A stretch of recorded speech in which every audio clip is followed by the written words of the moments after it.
Okay, you're in Microsoft Excel and you want to apply a formula to an entire column. Now I'm going to show you various ways you can do this. The first methods I'm going to show you will work in any version of Excel, and then towards the end of the video we'll look at methods that are great but only work in Excel 365.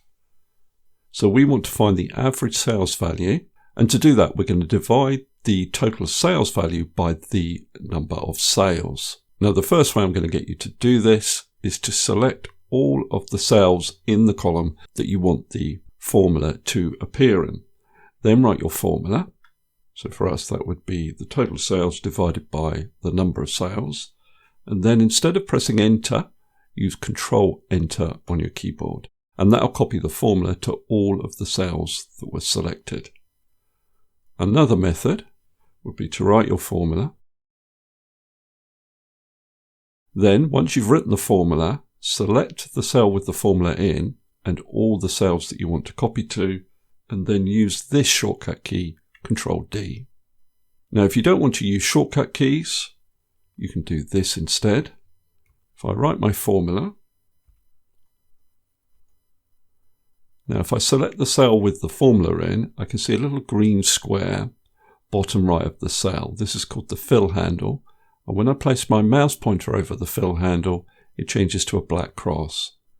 Now sometimes you can double click there and that'll fill or copy the formula down the entire column. Now this method won't work if there's a gap between your data and your formula. So for example, I'll insert a blank column there and I'll delete these formulas. And if I double click now, it doesn't copy down. So in this case, I have to drag that fill handle down and then it'll do the job. Okay, let's look at some methods that work in Excel 365.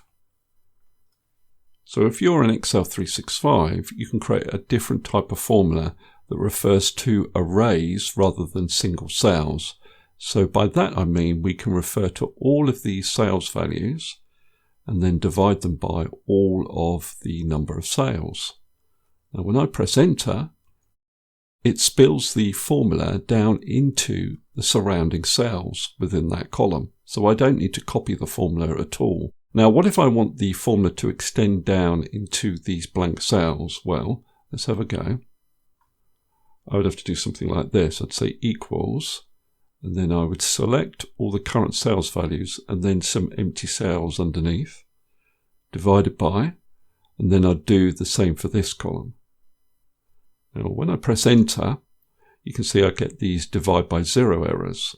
Now I can avoid these errors by just editing the formula, and all I need to do is put a dot after that colon in each of these ranges. Now when I press enter, you can see it gets rid of those errors. But if I add a new record, it will automatically calculate.